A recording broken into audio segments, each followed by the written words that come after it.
পৃথিবীর সবচেয়ে নিকৃষ্ট মানুষ বোধ হয় আমি।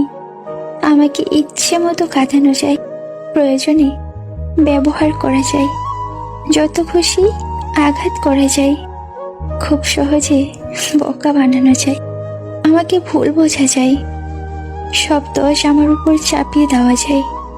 শুধু যায় না, আমাকে আমার মতো করে একটু বোঝা। সম্পর্ক বাঁচানোর তাগিদটা একতরফা হলে সেই সম্পর্ক আর বাঁচে না, মরেই যায়। চুপ হয়ে গেছি, সহ্য করার ক্ষমতা আরো দ্বিগুণ করে ফেলেছি। নিজেকে সবার থেকে দূরে রাখতে শিখে গেছি। আমিও বদলে গেছি। জীবনের ক্লান্ত বোধে নিজেকে হারিয়ে ফেলেছি। চলতে চলতে আজ অচেনা পথে এসে দাঁড়িয়েছি, তবুও সুখের সাথে দেখা হলো না। এই ভালোবাসার জগতে কিছু প্রাপ্তি বলে যদি থেকে থাকে, তার নাম হলো বেদনা। জীবনের দুই ধরনের মানুষের থেকে দূরে থেকো। এক ব্যস্ত মানুষ, দ্বিতীয় স্বার্থপর মানুষ।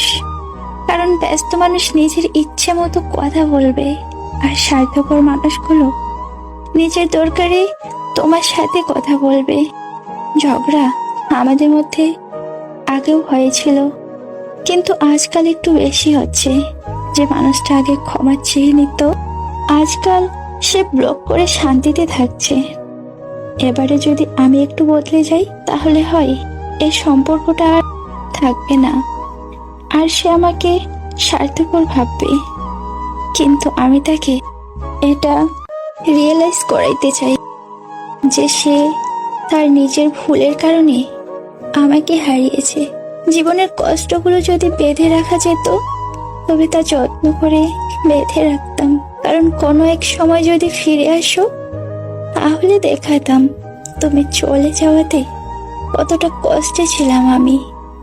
বেলা শেষে তুমিও কাঁদবে, হয়তো অন্য কারোর অবহেলাতে।